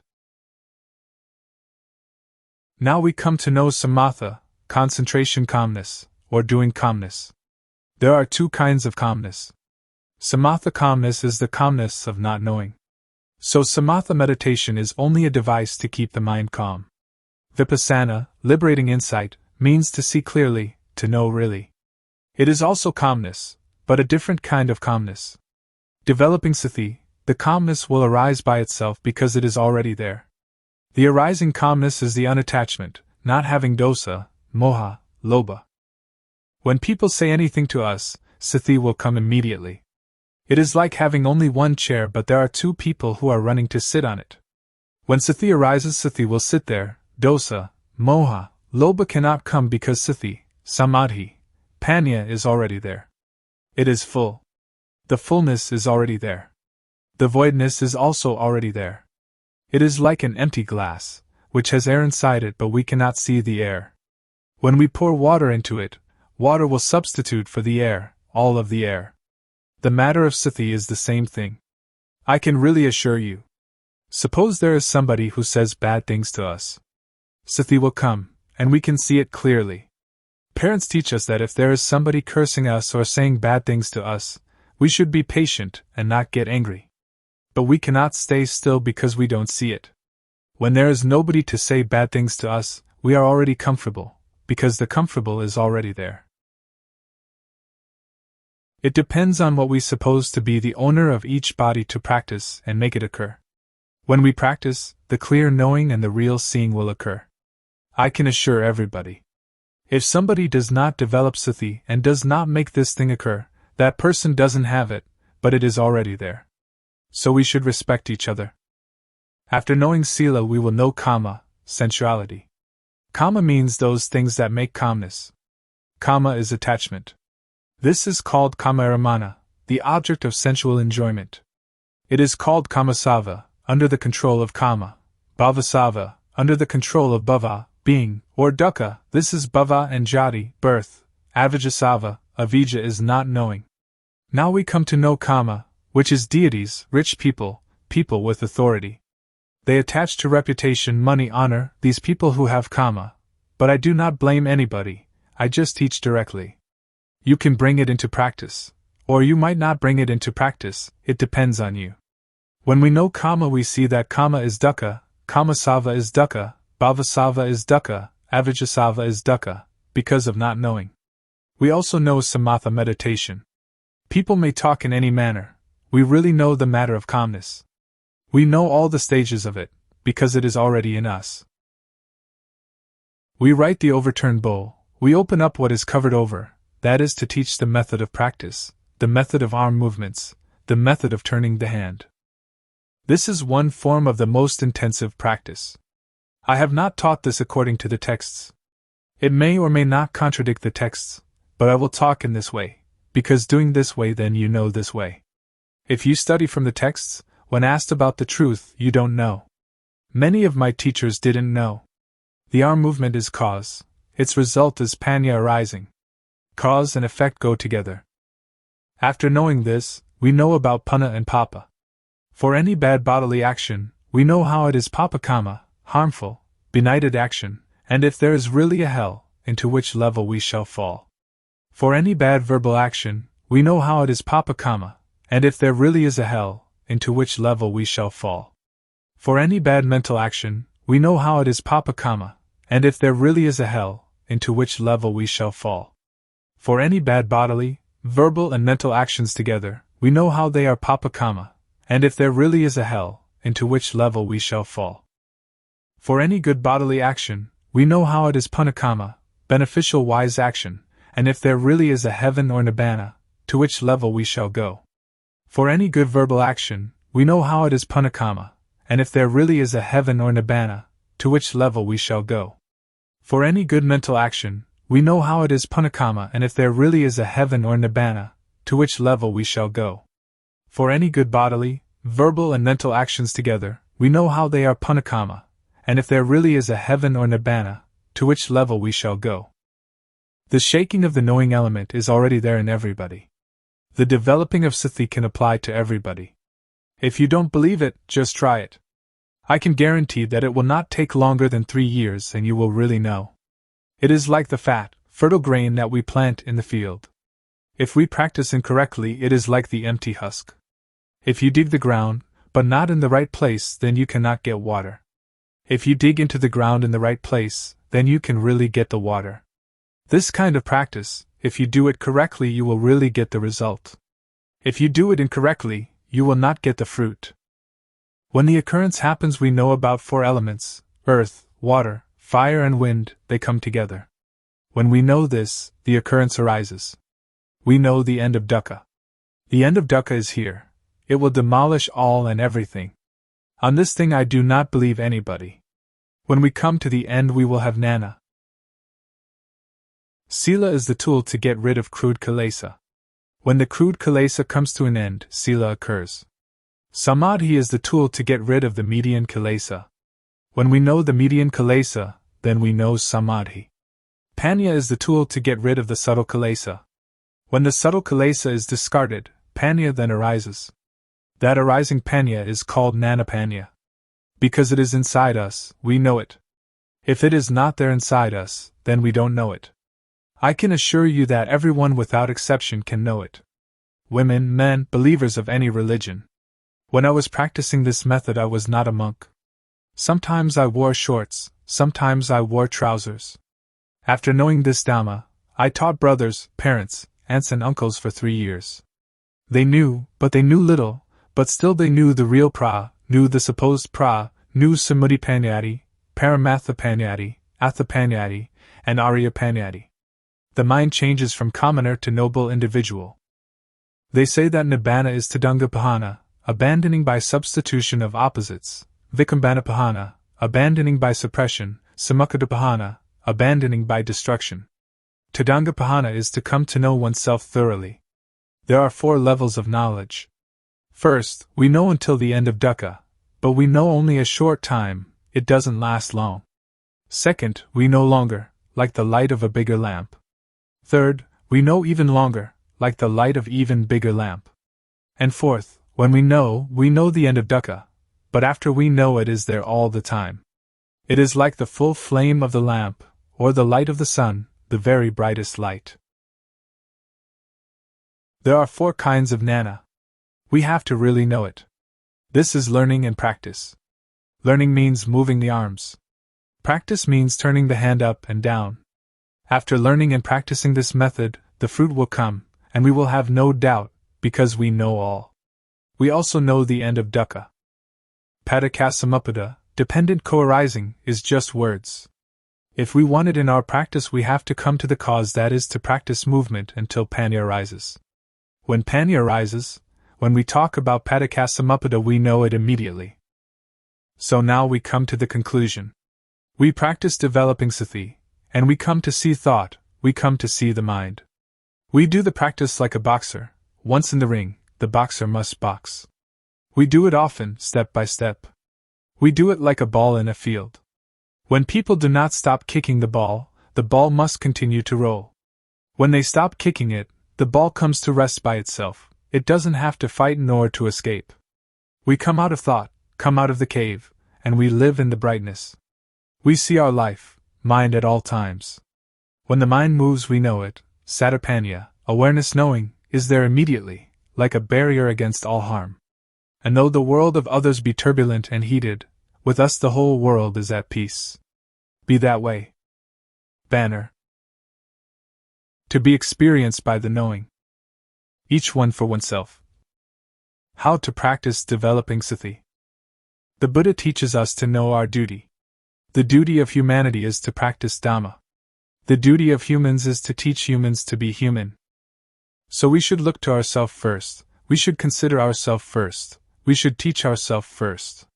If we waste our life, we cannot buy it again. If we let our life suffer, we waste it. The Buddha teaches us nothing else than to extinguish dukkha, suffering, but when we don't know, we seek its cessation outside ourself. But dukkha of that kind doesn't exist. The teachings of the world teachers are like all the leaves in the forest, but those leaves that can be used as medicine are few. Don't take them all, together with their roots and trunks. When it comes to the practice of kamathana, meditation, or vipassana, insight, we should take only that which can prevent dukkha from arising, can extinguish dukkha at its source, can destroy moha, delusion. So we take only the heart. The heart of the teaching I am talking about is to have sati, awareness, to have panya, knowing, to see thought. Whenever thought arises, see it, know it, understand it. Know it in whatever manner it comes, and know how to prevent it from deluding us. Wherever we are, that is where we must practice.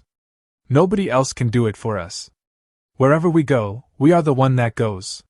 Wherever we stay, we are the one that stays. Sit, eat, drink, sleep, we alone do it. If we are a person who keeps precepts or gives charity, we can practice. And if we are somebody who never does these things, we can also practice. To help others is good, but it is good only in a worldly way. To practice developing sati, samadhi, panya, awareness, steadiness of mind, knowing, however, is good in every way. So before you teach others, you should train yourself, until you clearly and really see, know and understand. When you really see, really know, and really are, then you can teach others comfortably. So this practice, we have to learn it ourselves, we have to teach ourselves, we have to see ourselves, we have to know ourselves, we have to understand ourselves, we have to do ourselves. So you needn't be interested in others, just do this movement practice a lot, do it as nothing special, do it without hurry, without doubt, without speculation, do it without expectation of result. Be simple, and just move, one movement at a time, and know. When you don't know, let it pass. When you know, let it pass. Sometimes you know, sometimes you don't know, so it goes, but know. When the body moves, know it. When the mind moves, know it. This practice is a 24 hours a day practice, so relax and just be natural, just be normal. Set up the mind to really practice, and practice comfortably. The method of developing sati in daily life. When we get on a bus or boat, and are seated properly, we turn the palm up, we turn the palm down, we move the hand, or stretch the hand, or run the thumb over the fingertips, and blinking eyes, breathing, swallowing saliva, and so on, be aware of these movements. This is the way to have awareness returning to ourself. When thought arises, be aware of it, and detach it. The method of developing sati when we are at home. We can sit with both legs gathered back to one side, or cross-legged, or in a chair, or we can sit with legs outstretched. We can stand or lie down doing the rhythmic practice too. When we walk kankama, meditating while walking back and forth, a length of 8 to 12 paces will do, we must not move the arms, fold the arms across the chest, or clasp the hand behind the back. The method of practice in a sitting position is shown in the stylized illustrations that follow. 1. Rest the hands palms down on the thighs. 2. Turn the right hand onto its edge, be aware. 3. Raise the right hand up, be aware, then stop. 4. Lower the right hand to rest on the abdomen, be aware, then stop. 5. Turn the left hand onto its edge, be aware, then stop. 6. Raise the left hand up, be aware, then stop. 7. Lower the left hand to rest on the right hand, be aware, then stop.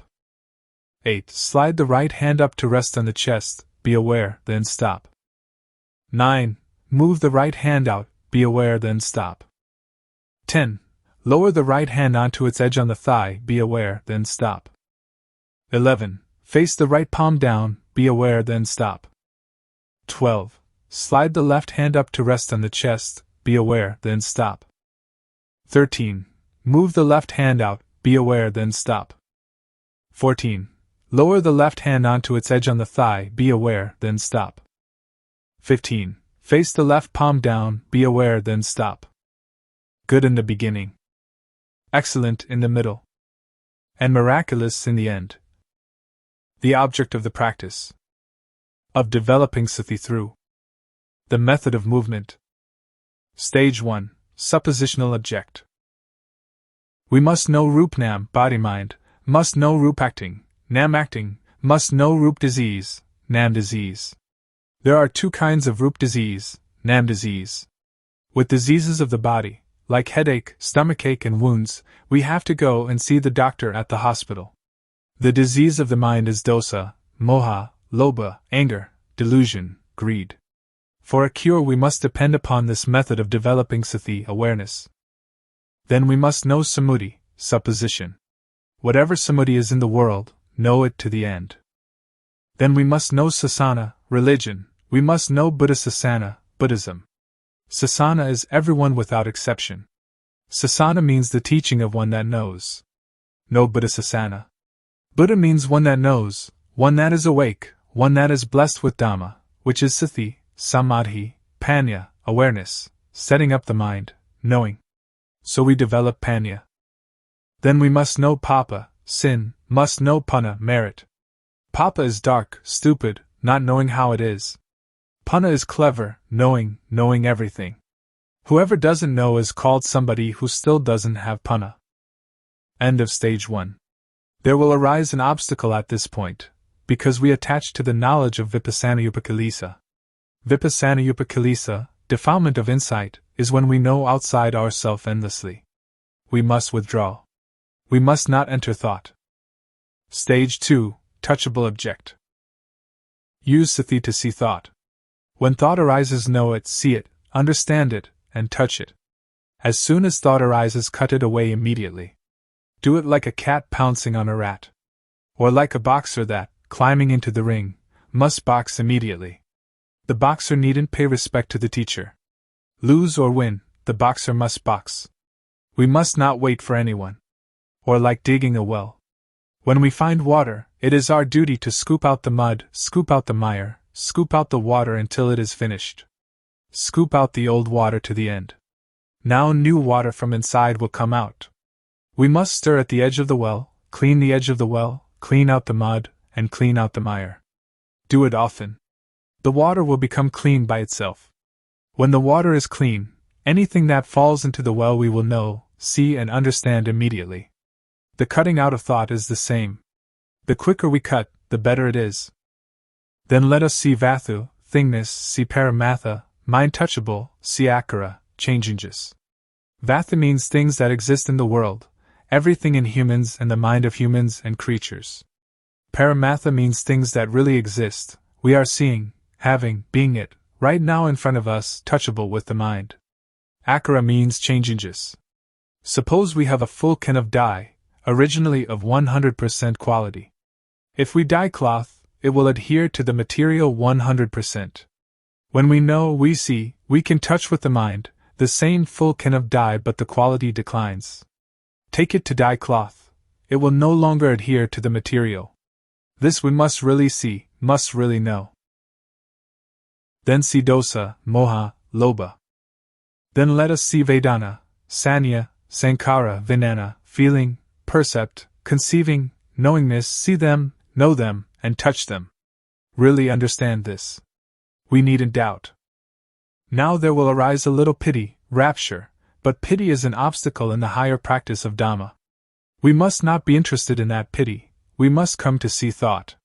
This is the beginning of the touchable object of this method of developing sati, of one that has panya. Continue to see thought. There will occur knowledge, or nanapanya, the knowledge of full direct awareness knowing. See, know, and understand kilesa, tanha, upadana, kama, defilement / stickiness, craving / heaviness, attachment, action. Therefore attachment will lose its taste, loosen its grip and fade, just as poor quality dye cannot adhere to material.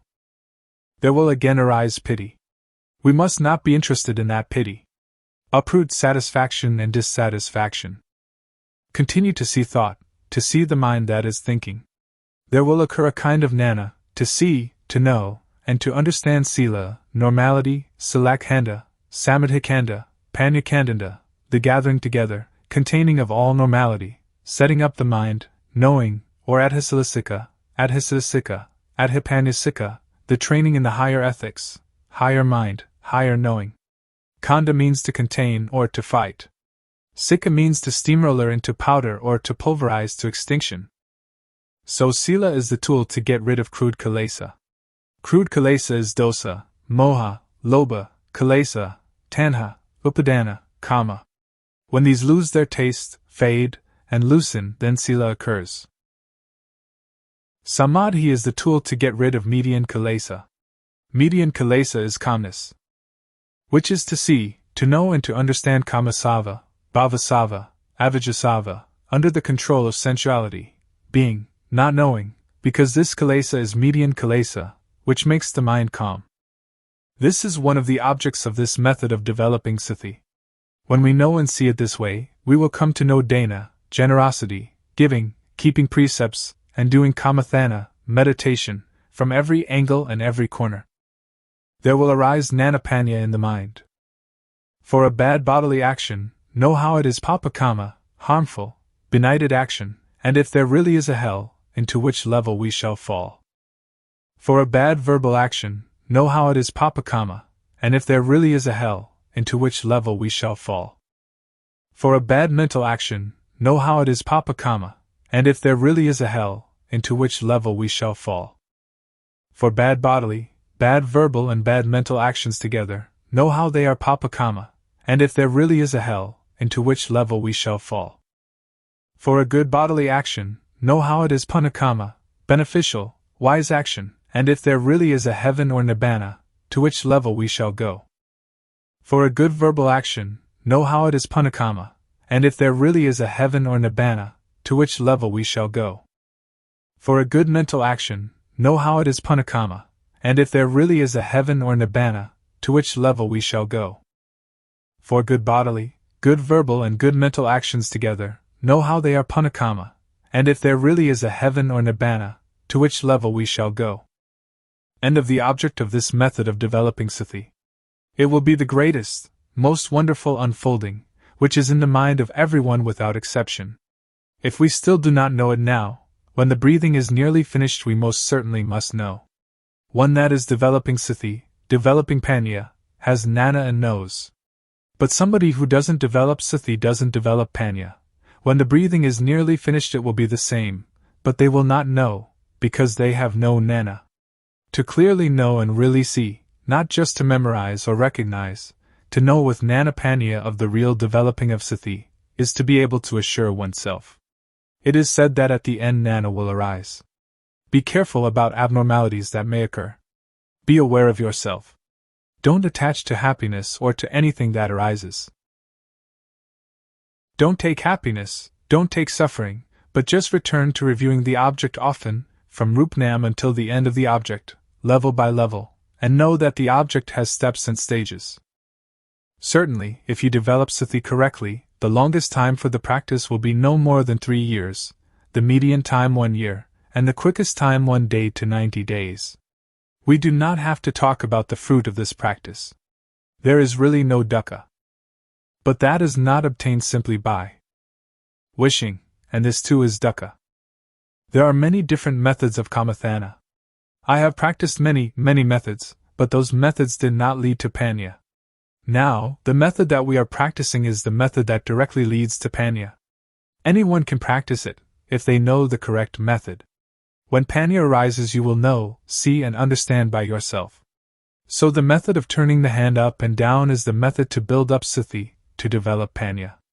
When it has been practiced thoroughly, it will be abundant and spontaneous. Anyone without exception can practice it, whether they are a child or adult, whatever work they do, whatever religions they profess or beliefs they hold, they can practice. Everyone has body-mind. Body is the matter that we can see with the eyes. We can call it rup. But the mind we cannot see with the eyes, we cannot touch with the hands. It can be called nam. These two things are the same. When we build up sati, develop sati, panya will arise and know by itself. Just have the thing that is already there grow up. The thing that is not real, we don't have to do it. When we know rupnam we will know everything, and we can really untie dukkha. For example, we will not attach to samudhi. After knowing that, we practice more awareness, doing the arm movement as I advised you. Now we do it faster. Thought is the quickest thing, it is quicker than electricity.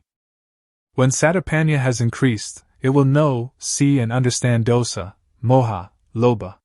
When we know it, dukkha in the mind will decrease. Most people misunderstand, and think that dosa, lobha and moha are normal. But one that knows says that dosa, moha, lobha is dukkha, ugly, dirty, so he or she doesn't let that thing come close. This is called knowing one's own life mind, which is clean, illuminated and calm. When we know this point, it has great potential, like a small stream descending to become a big river. So the method of practice is to have more and more awareness, knowing the postures of the body, and those minor movements like blinking, looking to the left and right, inhaling and exhaling. All these movements can be seen with the eyes. But we cannot see thought with the eyes. We can only know it and see it with samadhi, sati, panya. The samadhi I am talking about is not sitting with eyes closed. Samadhi means setting up the mind to be aware of ourself. When we have awareness of ourself continuously, that is called samadhi, or it can be called sati. When the mind thinks we will know thought immediately, and thought will become shorter and shorter. It is like plus and minus, increase and decrease. If we talk there is much to say, but I would like all of you to practice the movement, to practice by yourself through the method of movement. The fruit will come by itself.